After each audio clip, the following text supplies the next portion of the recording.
All right, this week on the big show. Uh, yeah, I'm messing up. This week on the latest home edition of the big show, two-time Oscar winner Russell Williams II will be our special guest to discuss the effects of the pandemic in Hollywood. Plus, show correspondent Wilson Morales will join us to discuss the latest in entertainment.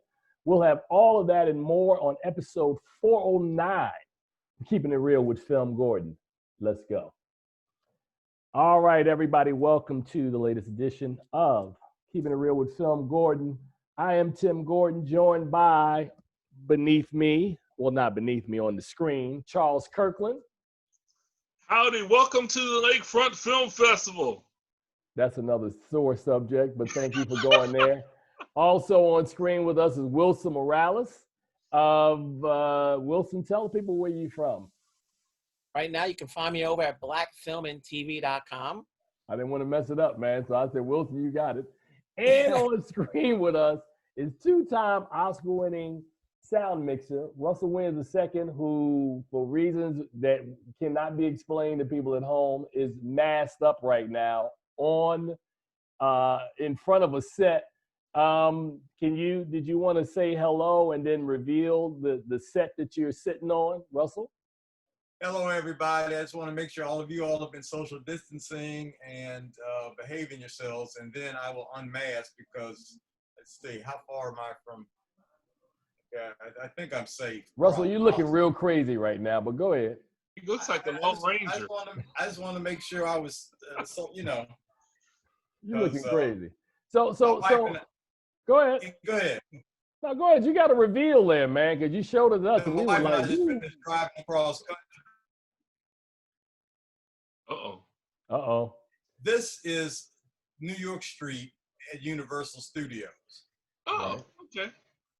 And this was on a miniseries called Women of Brewster Plays.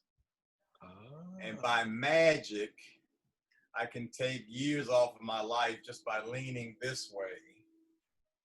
Wow. All of a sudden, my hair is black. I got dark shades on. And I go back this way, and we're in present day. Well, I'm so glad that you're here, man, because this is a treat because, Russell has worked on a lot of Black film projects.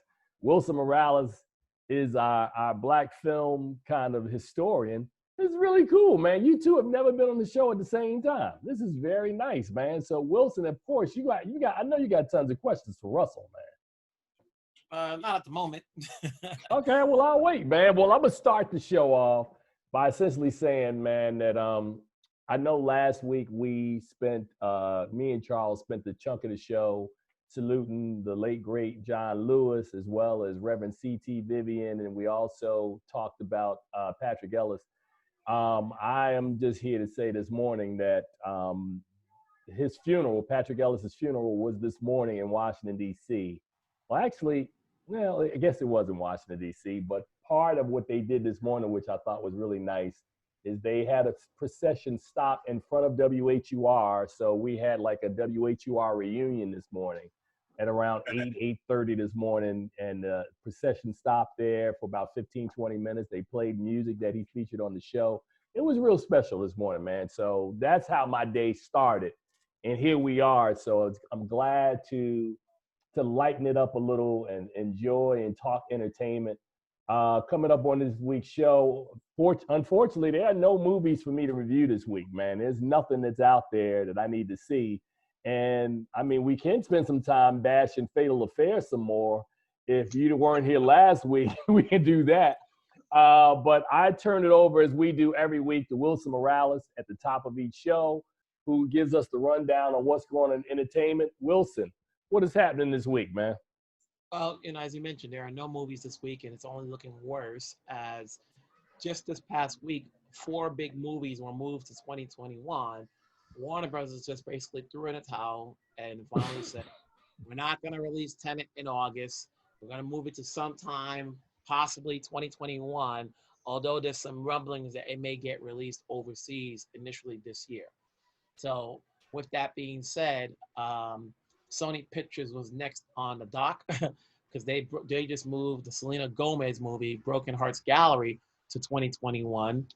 And then Disney was next on the clock since they have the next biggest movie with Mulan. And they were like, everybody else is moving, so are we. We're moving to 2021, you know?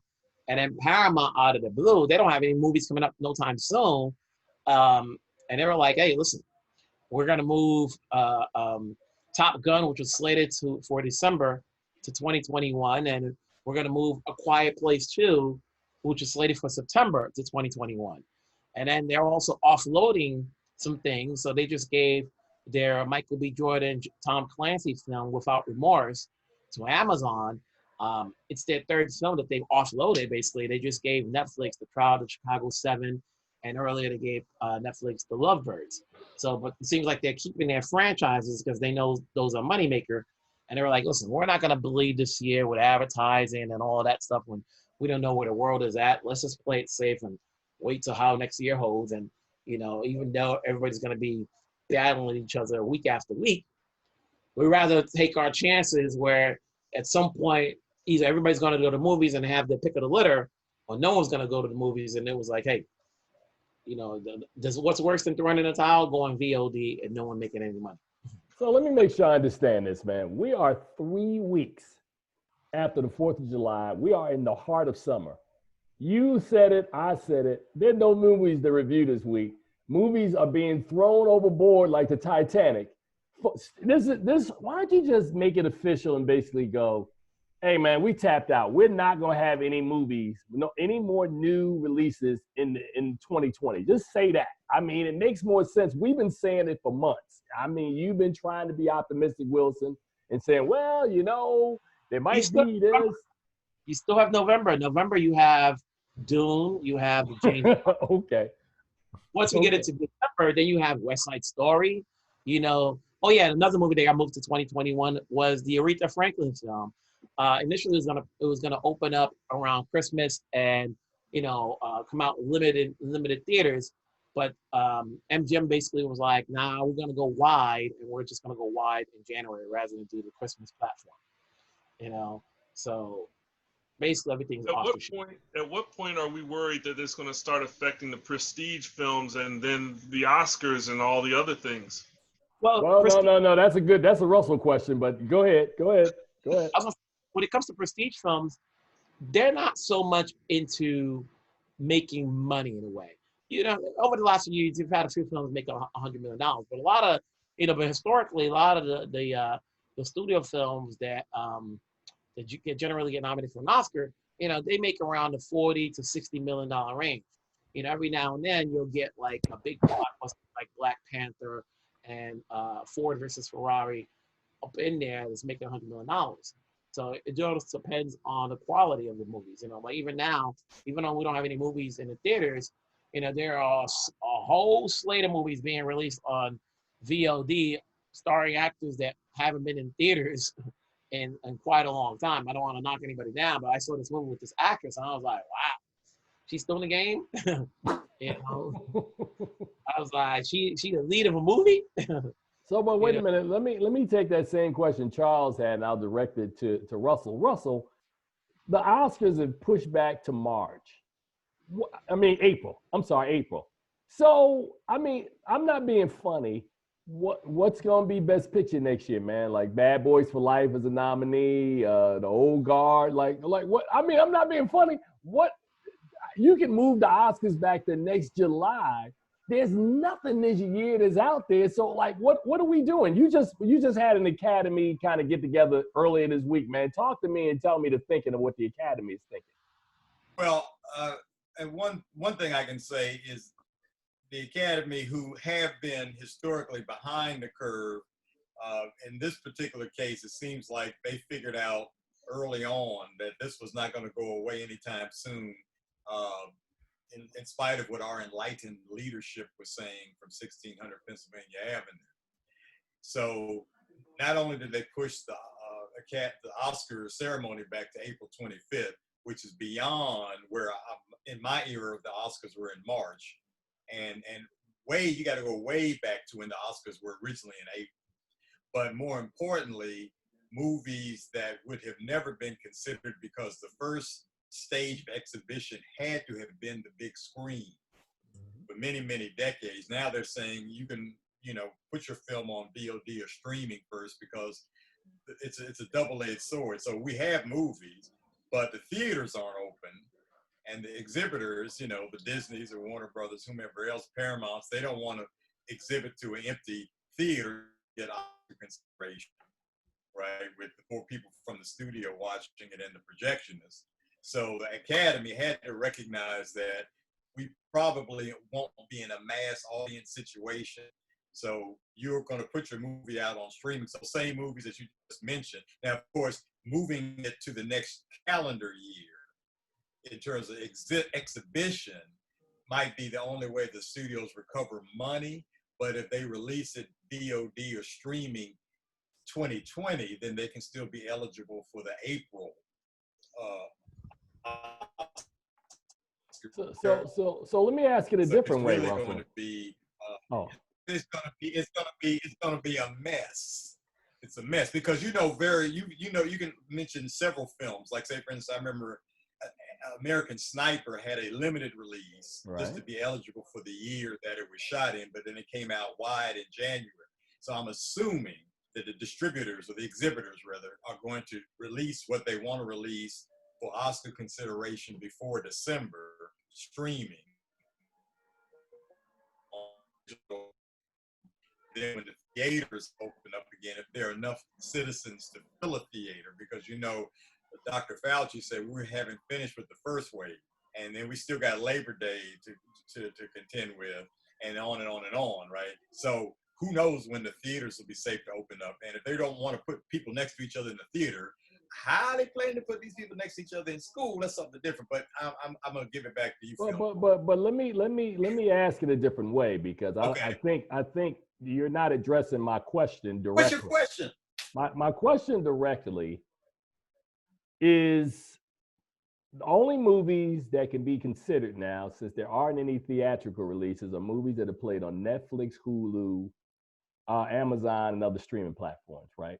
Right. Let's say hypothetically, I know Wilson just talked about and gave me another optimistic, man. Well, in November, this movie's coming out, and in December, they're trying to get this movie in theaters. Let's say hypothetically, in November, December, none of these movies are able to come out, and Universal, Warner Brothers, all of the majors are not going to have their movies go VOD. You're not going to get West Side Story VOD.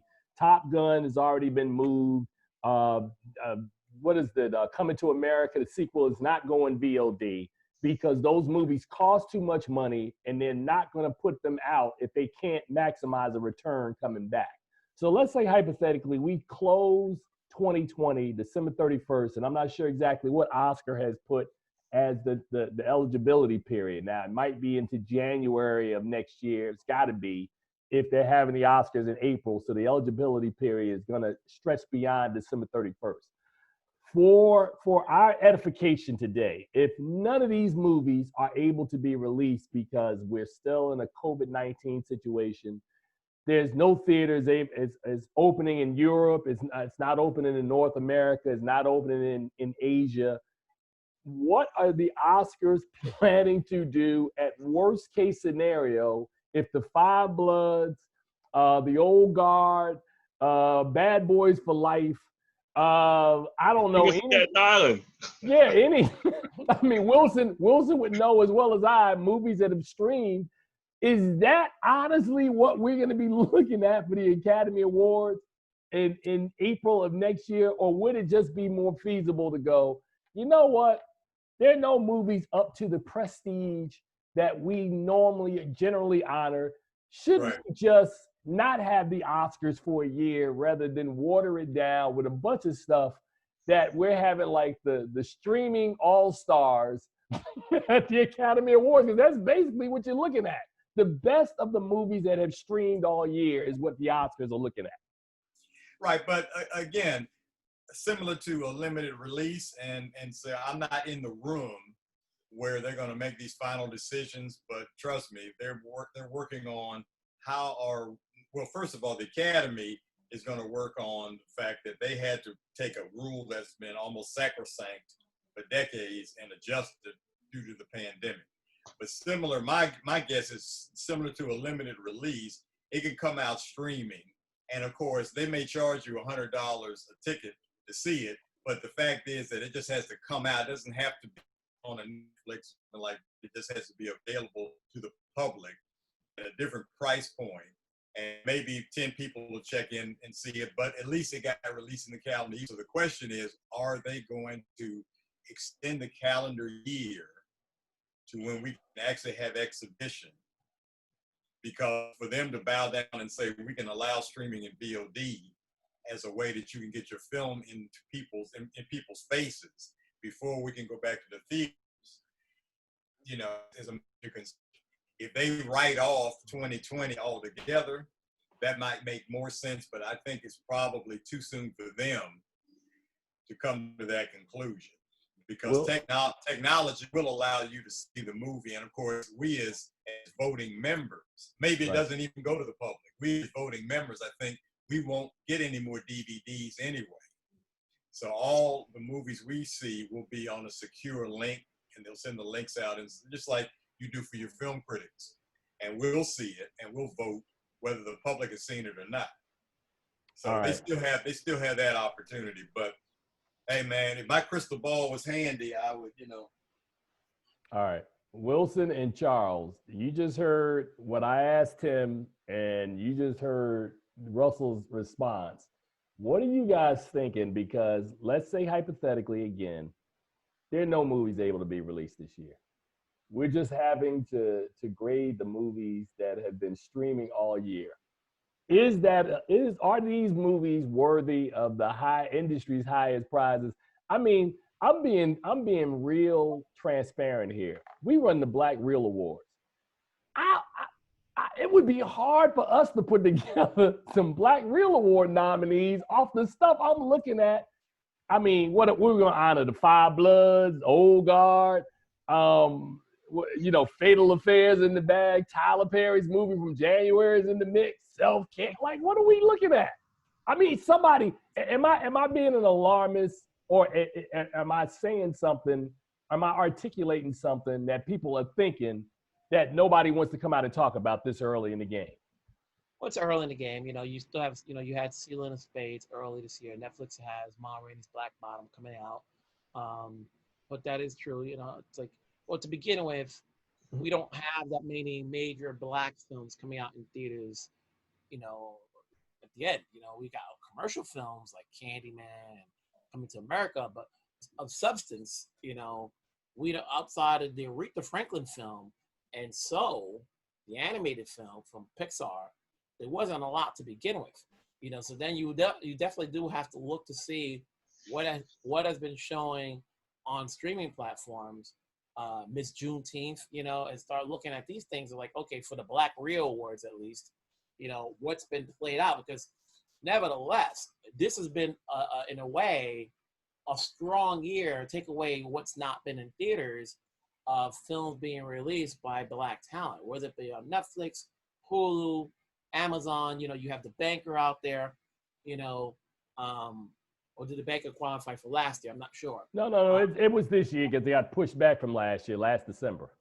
So, you know, you've got some quality films that you can do something for the Black Reel Awards, but overall at the Oscars, probably not. Especially now that they've made it a mandate to nominate 10 films, you know, as opposed to like, well, we may get 8, we may get 9, you got to guarantee 10. Then it's a question like, okay, which, you know, with all the Black Lives Matter, you can only assume that there's going to be one Black film nominated. You know, you're never going to see no Oscar so white from the Best Picture. So, but if no films get released this year, I think they should just basically scrap it, because you don't want to be that film coming out and being nominated, but but the odds were in your favor because everybody else kind of backed out, you know, and there was like, there's nothing left. You know, you don't want that asterisk next to yours. It's like, oh, you won, and everybody will say, well, that's because so-and-so didn't come out that year, you know, or whatever. You know, and granted, that always happens with a lot of films throughout the year, you know. But like you said, like, you know, what are they positioning, you know? But we have to wait and see. You know, let's wait till see where we're at in September when kids have to go back to school and somebody's got to make these decisions from, statewide, or like how far do you open schools, and once you let kids go back to school, do you now start opening theaters? There's only one person on this phone that has kids that possibly can go back to school. So, and that would be Charles. It's tough, man. I mean, I just think that we're in extraordinary circumstances. And I think that, with the loss of cons and the loss of, TIFF is going to try to do this kind of hybrid festival that no Americans can go to. And Venice is going to do a festival without Americans, but show some American film. These are extraordinary times where we've lost a lot of our institutions have been either shut down, canceled. The Academy Awards, we respect them as an organization. We respect them as an award, but this is not the year they try to. I'm talking about for me. If I had to be in the room and make that decision, what are we doing? There has been no film industry. There's been no theatrical release. What are we even talking about at honoring this year? And I almost feel the same way for what we're doing. Like, what are we talking about? This year is off. We're in the middle of a weekend that if we didn't have COVID, I'd be in the middle of a film festival right now, which would have been our film festival down here at the Lakefront Film Fest in Columbia, Maryland. So, yeah, I've had to make sacrifices. Russell has made sacrifices. Wilson, who covers entertainment, has had to make sacrifices. Charles and I haven't done a live show since March. We're all making sacrifices during this time. And I'm saying that to say to Russell, like, come on, man. I know this is not your decision, but as a voter, like, come on, man, what are we doing? None of this stuff is normal, bro, that we're doing right now. So I went right to the membership page. So as of now, they did move the deadline beyond December 31st. Mm-hmm. So that's. I knew they had. I just didn't know what day they moved it. I'm assuming they moved it sometime into January. Right. So it says eligibility period for Academy Awards consideration has been extended beyond the standard December 31 deadline. The feature film must now have a qualifying release date, and of course that's on additional platforms between January 1 and February 28. Whoa, February! Wow. February. So let's say hypothetically, that gives them an opportunity to go big screen, but again, they still have streaming and VOD as legitimate platforms for this uncharted territory, as they said in the public-facing page. Now, the thing that's interesting about this, because this came up already when I remember having a conversation, and I'm not sure if it was with Wilson, Sean, or with somebody, but somebody said, you realize that a film could come out of because there are films that play at Sundance sometimes that open in early February, and it's happened a bunch of times. There's a film that could open at Sundance, get distribution in early to mid-February, and qualify for the Oscars this year. It would be the first and only time it would ever happen, but it could happen this year. Right. Wilson, we've seen films come hot out of Sundance that would have been contenders, but they normally run out of gas having to do the whole 1 year cycle. Could you be looking at something historic, but there's no saying that Sundance is even going to be normal in January. But what if something like that happened, Wilson? It could. We have to wait to see what Toronto does. Because obviously, while you may think of Venice and Telluride, but there's no Telluride this year. If Toronto goes full steam and they're going to have 50 films, from what I'm hearing, we know there's a Concrete Cowboy in there. We know there's Halle Berry's director of film. We know that Spike Lee's opening up the festival. There could be other films in there, such as Regina King's One Night in Miami. Lee Daniels, The People versus Billie Holiday. Right. Or the United States versus Billie Holiday. So we still have some of these films that are out there that we don't know where it's coming from. That because it's playing in Toronto, they could get some buzz. We'll wait to see. And I don't know how Sundance is going to play into that. Because you have the films that played at this year's Sundance. And we don't know. Like I said, we don't know where Sundance stands at this point. So it's all wait and see. And then you still have the New York Film Festival. you know? So we don't know where it's going to go to see what happens. And like I said, you know, every day the goalpost is moving, you know? The goalpost is moving, man. All right, well, so Wilson, you got anything for Russell, man, before we let you go, man? Because, you know, this is your opportunity, man. You got a 2-time Oscar winner that worked on, what was it, Russell, 60 movies plus? It's somewhere in there, and others that no one would have known about had it not been for IMDb. Man, you know, I don't even know all of the movies Russell's worked on, so that's why when you start telling stories, I'm like, oh, you worked on that film too. See that shows friendship, because I'm not stalking your career. You my friend, so you know. Yeah. So Russell, what was the? I'm not looking at IMDb right now, but what was the last? What do you have coming up next? And what was the last good film you worked on?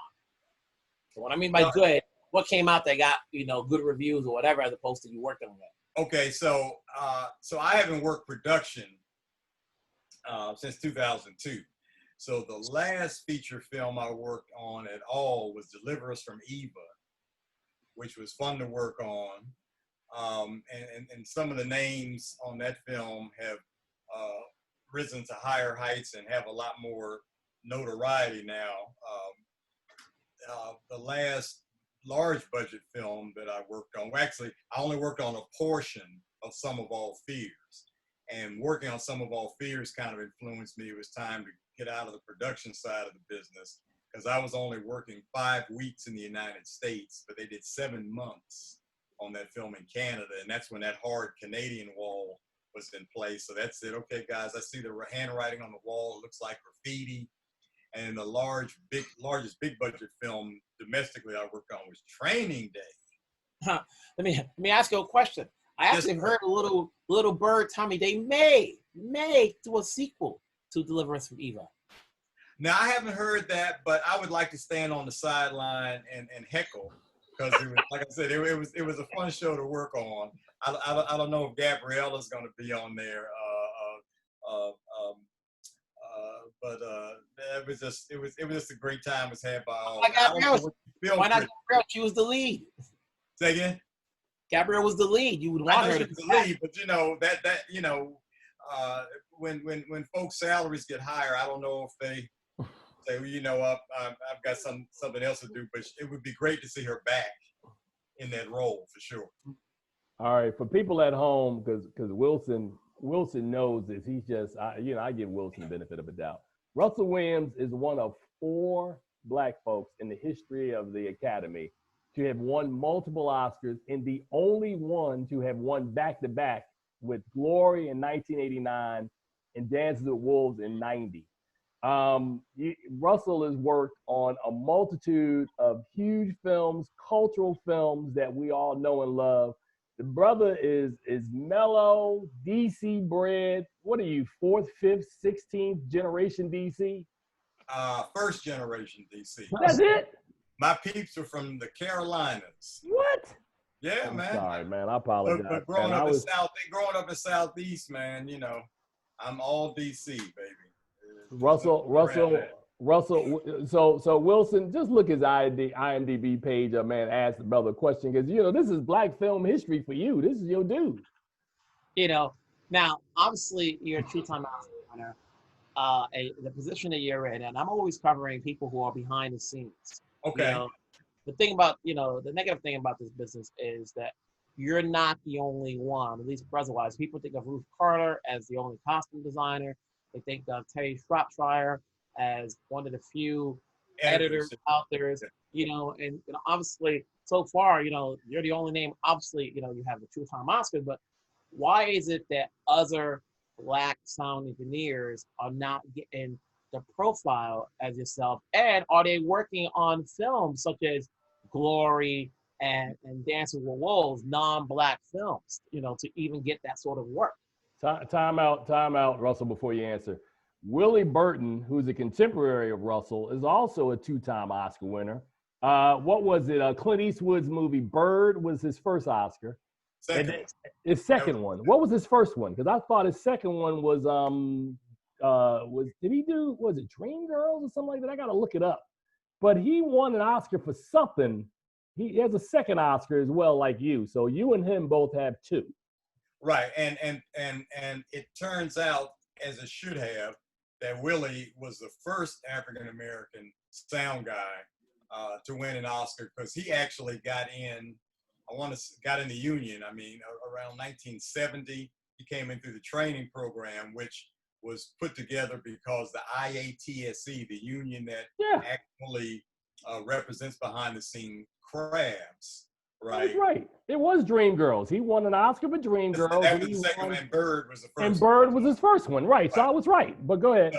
So he was the first African American to win an Oscar for sound.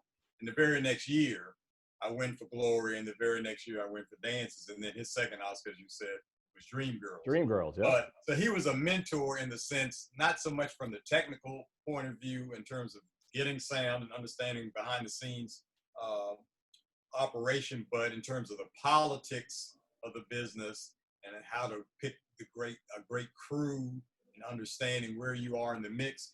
But to go back to Wilson's question, the thing that has also plagued, I want to say, behind the scene participation is that for many years, nobody was interested in being anything other than an actor or director.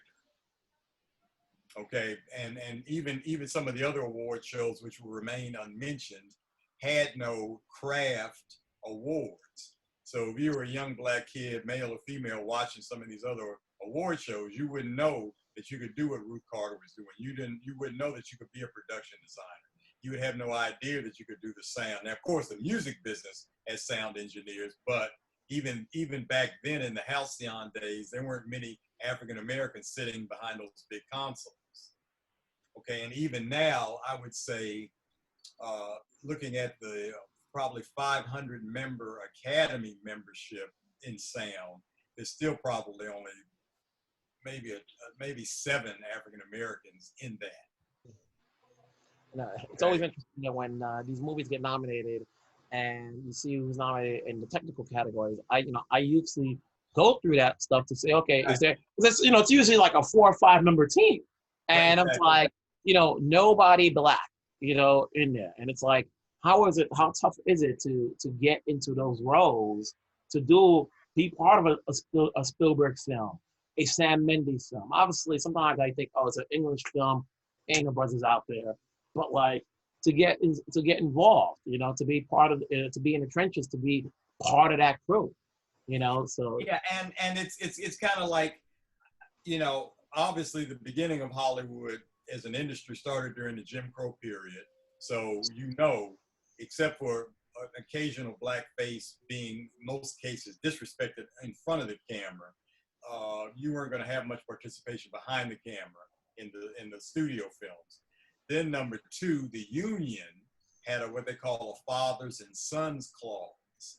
So even when I got to LA in 1979, I felt a little bit better that I was only competing against the white guys who already had a father, uncle, or brother in the union, as opposed to all the white guys who wanted to be in the union, because even the white guys couldn't all get a car just because they were white, because of nepotism.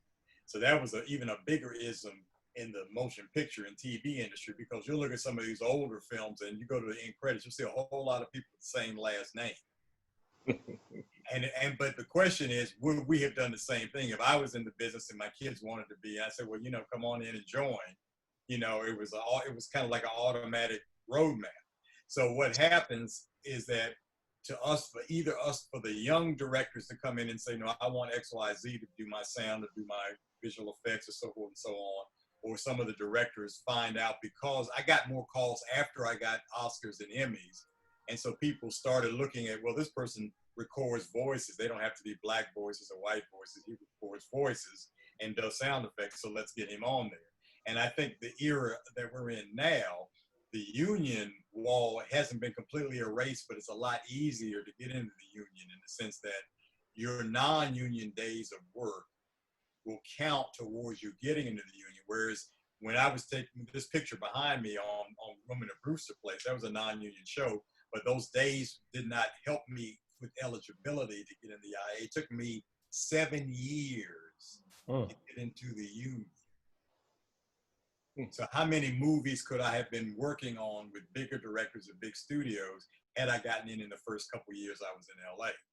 So again, it's more education. It's more folks like you, not only reviewing the films, but also talking about the craft and the fact that you could have potentially a longer career behind the camera, and also be part of the decision-making process than just being an actor.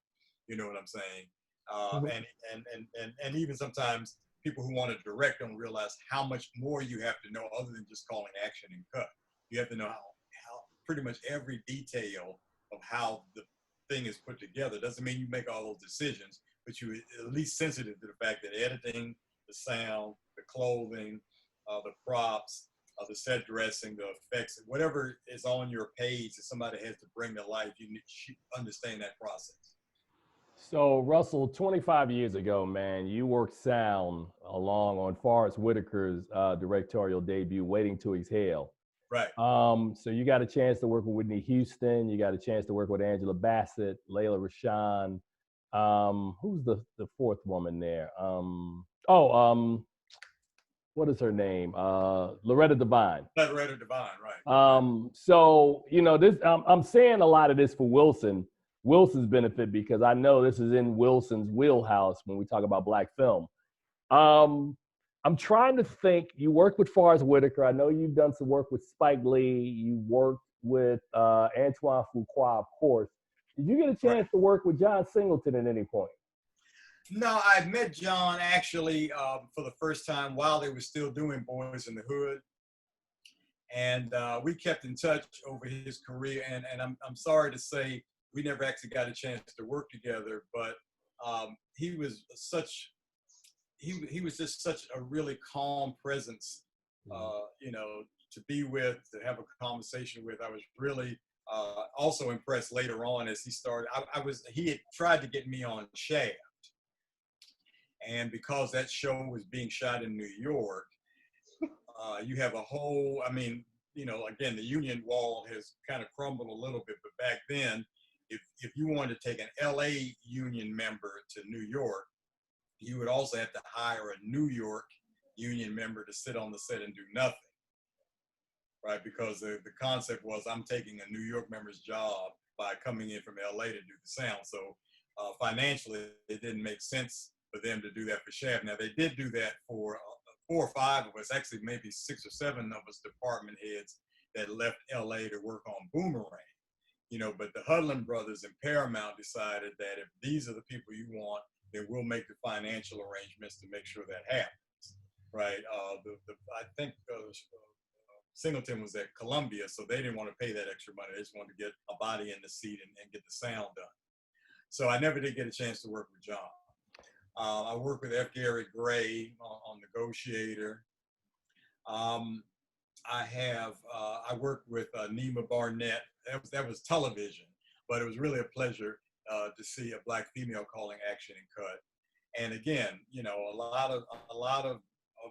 of careers have taken longer than they should have to blossom. But I think this era now, if we don't press the button forward and press that accelerator down full force, again, character development and content and craft is what really makes the movie shine. But we still don't want to have just one bucket of storytellers. And even if they have a dark complexion, we still need a diverse palette of stories. You know, Russell, a couple of weeks ago, we had a colleague of all 3 of ours, Sean Edwards, on the show, and we had this heated discussion about the Academy Award and what the Academy Award means for people of color. Remember this, Charles? Yes. I'm looking at Sean Edwards in Kansas City, but I'm looking at your filmography, right? You are you won your second Oscar in 1990. Right. So it was, I'm saying, I'm not going to say it was early in your career, but you worked on a whole decade of movies afterwards. And I am surprised at looking at the people you worked with that folks should have been banging your door down.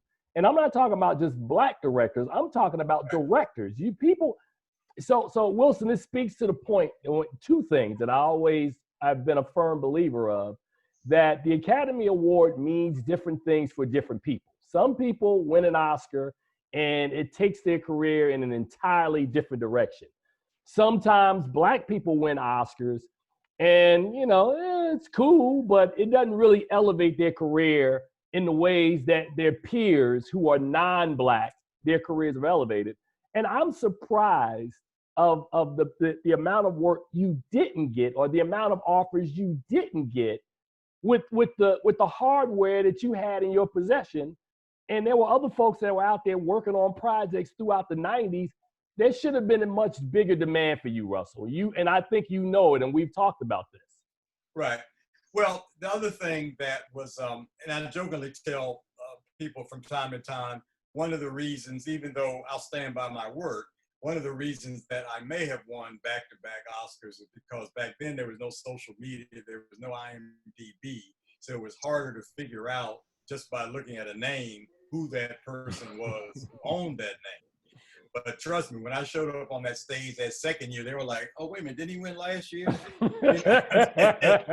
no, see, yeah. Okay. Dang, we got him again. So not to take anything away from my friend Ruth Carter, this was the first time that she got nominated, when she got nominated for Black Panther, that I did not call her at 5:30 in the morning, because the previous two times I called her when she got nominated, she didn't win. So I said, you know what? Let me let the face do their thing. She'll find out soon enough anyway. And she actually said that to me at a party. She said, "You didn't call me this time." I said, "Yeah, because the last two times you didn't win." So I said, "I don't want to be the one standing in your." I mean, I felt there was no way that she could not have won for Black Panther. But you know what I'm saying? But the thing I love about her winning in this period is the social media and all the other. I mean, the press did a whole lot of coverage on the costumes in Black Panther, which was fabulous, and all the design that went into it. So that means now, if you get notoriety now, you're going to be getting a lot more coverage. I mean, there were 4 or 5 stories that were done about me when I was up for dances. The LA Times did one. There was something in Variety. There used to be, and what was the name of the film magazine? You talking about Movie Line and all the older ones, Variety, the Hollywood Reporter, Deadline. Now, not before the Hollywood Reporter, but there was another. It was one that was kind of like a glossy magazine. They did one on me when I was working on Boomerang. But in any case, we didn't have social media. So for someone to say, "Hey, look at this guy, da da da," and then it goes around like lightning around the entire world, that wasn't existing in 1990. So, hey, you know what? I'll take the hardware. Come see the hardware at the African American Museum when they start letting people in again. But I'm not done. I'm just done below the line. So if I get a producer credit somewhere, an acting credit, or a producer or a directing credit, then I expect social media to say, "Hey, you know that old fool? Yeah, oh, man, he's still on the scene. Oh man, I didn't know he was still on the scene. Oh, hey, you know." So yeah, Wilson. So Wilson and Charles, that's you're hearing my point, man. My point is, here's a dude who got the hardware in 1990 and didn't retire until 2003. So he went the next 13, 14 years. And I saw you do a lot of television work, Parenthood, Moesha, things like that. A lot of movies. Spike kept hiring you a couple, several times. You worked with Eddie Murphy a bunch of times, right, on projects. But, like I said, man, and maybe this is a conversation we need to have off camera, because because that's literally, I'm not making this up. All the time, as long as we've known each other, I've never gone through your filmography to really kind of study it, to figure out like, hey, you didn't get a chance to work with that person. You went this entire window of your career, the entire 1990s, and none of these people called you up despite the fact that you had multiple Academy Awards? Wow. I think Wilson, you got nothing on this? Charles, you got nothing on this? I think another example of this is we were going to talk about Monique last week because of her landmark case decision, but she's another person. She won an Oscar and then just nothing happened for her, and didn't even get her recognition from Netflix as she was trying to get a comedy special. So, Cuba Gooding Jr. won an Oscar. It does mean different things for. It means different things for different people, man. It really does. It's not fair across the board. And this is what I was trying to argue when Sean kept telling me, man, well, the movie got several Oscars and shit. I'm like, dude, an Oscar does not mean the same for somebody black that it means for somebody white. And until Also, that changes. but I also believe, you know, you got to make the most of it, whether you want or not. If you get the nomination, take it and run to the bank. You know, you look at Ava DuVernay and how much she's done, and you know, she's not even a winner, and she's already the chair of the directors branch for the Academy. Yeah. But guess what? The guy that's above you on the screen was the bridge that helped pave the way. So it's easier now for Mahershala Ali. It's easier now for people like Jamie Foxx. It's easier now. But there was a Sidney Poitier. There was a Russell Williams. There was a Willie Burton. There were other folks that came along who made those sacrifices, man. So it's easier for our generation than it was for our parents, man. So I think you've hit on some really great points because the political climate has changed. It's going to change even more as a result of the murder of George Floyd. I mean, you're seeing folks who never really thought about whether they were racist, anti-racist, whether they're inclusive, exclusive, whether they were bigots, whether they understood the global population looks a lot different than just the U.S. population, and the stories that are being told were basically coming out of a couple exclusive storybooks. But I would also put my girl Halle Berry in there. From the time that she got nominated, the time she got won, that she won. The other thing that is important, and if you don't have time to do it, then I understand, but you still have to leverage the politics. Now, I've never met Monique. I never worked with Monique. I don't think she leveraged the politics because the very next year, as a supporting actress winner, your tradition is that you are one of the presenters for the supporting actor or actress the following year, and she refused to participate. I'm not going to get into the Netflix thing because I'm not really that as familiar with her comedy shows to whether or not she was snubbed by the offer that they made to her, you know, because I don't follow comedians as closely. So, you know, I'm not going to get into her court case, but in terms of the Academy, especially the Academy that when she won, okay, it was still looked at as, okay, so we've given you this award. Not only have we acknowledged your performance, we've acknowledged you and anointed you, so to speak, the first time at bat.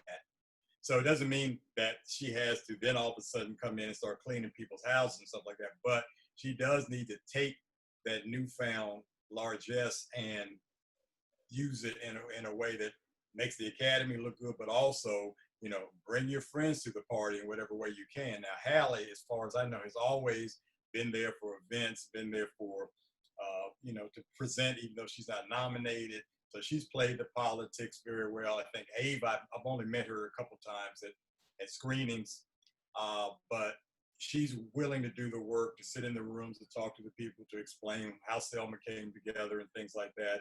And then she's making the smart decisions behind the camera. But she also had spent many years in the business before anybody knew her name as a director.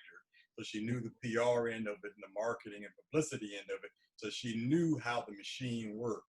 And the machine can elevate you. The machine can also grind you up. You know what I'm saying? So we know that. If you want to hear some stories about what happened when the Oscar was handed to them and then the phone was disconnected from the house, call Lou Gossett. Because he talks about that, how, you know, especially with that performance he put in An Officer and a Gentleman, his phone should have been like, ding, ding, ding. He should have added 2 or 3 more phones, right? But they were like, okay, so what role are we going to give this guy? You know, so in one sense, it may have been kind of the death of his career, because the other thing that comes, it doesn't really happen in the same degree behind the scenes, especially in our era, meaning my era. Right. But there's also usually a financial bump for what you can command for your performance or for your work, right? So for an actor, there's an automatic bump that the agents would say, well, you know, I've got the brand newly minted Oscar winner, so his ask is so and so and so. So a lot of times offers don't come to you because they're not willing to pay that. You know, so as the $20 million people started pushing the salaries further and further out then, you know, agents are like, okay, so who can we get that's going to command this, do the role, but also can command that money and actually get the money. So the deal making, all those different things go into it once you become an Oscar winner, especially in front of the camera and behind the camera, especially if you're a director. You know, cinematographer would probably get a significant bump in his or her fee, but some of the other crafts, they get more phone calls and usually get offered more prestigious jobs, but it may not come with an automatic bump in salary. I mean, there are a lot of things going on, but I'm glad that you all at least give an old man a platform to sit on before I get totally senile and talk about some of the arc of the industry. So we got about 8 minutes to go before we got to wrap it up. Wilson has overstayed because Wilson normally is on here for like 10, 15 minutes. Why are you hating on Wilson? I'm not hating on Wilson. Wilson is just, his mind is wandering. He's thinking about the next hot story on blackfilmandmovies.com. I'm sorry, blackfilmandtv.com. My apologies. But here's the thing, and obviously, before you finish that, you know, it's like TV is a thing right now. Obviously, we have no movies out there. Right. And we all have to pivot in order to keep actively working. And there's a lot of stuff on TV, you know, whether it's Netflix, Hulu, there's a lot of talent on TV. So we have to now elevate, you know, as long as I'm a journalist, we have to now elevate those folks, you know, give them the proper coverage so that they can have themselves a power to get something made and maybe move on to the movie scene. You know, at the end of the day, you know, Denzel went from St. Elsewhere to movies, you know, and you can go back and forth to see, you know, Eddie Murphy from Saturday Night Live to the movies. You know, we have to find these talents out there and elevate them because that's the only medium we have now. We're all home. We're all homebound. You know, no one's doing anything like 8 or 9 o'clock. You know, Emmy nominations are going to be announced at some point soon. You know, so we have to start talking about these people because for the most part, as we talked earlier, there's not enough black films, black talents that's going to be in any of these movies, but they are on the TV screen. Yeah.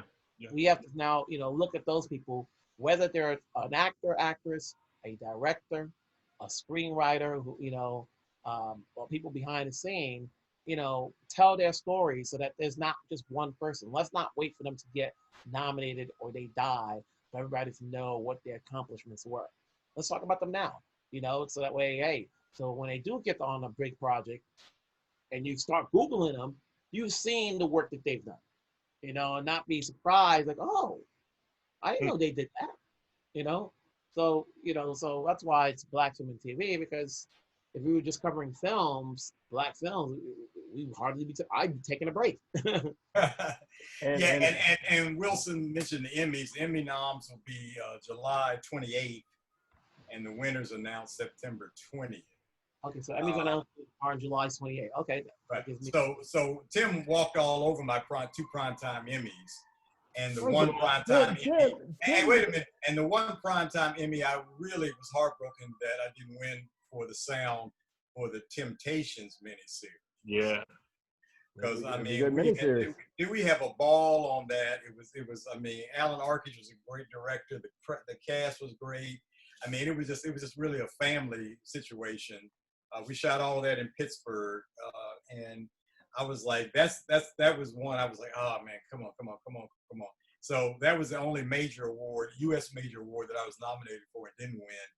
The only other one was the BAFTA for Dancing with Wolves, and I'm glad I didn't buy a ticket to go all the way to England and not be able to stand up any place except in the airport. Charles, be quiet.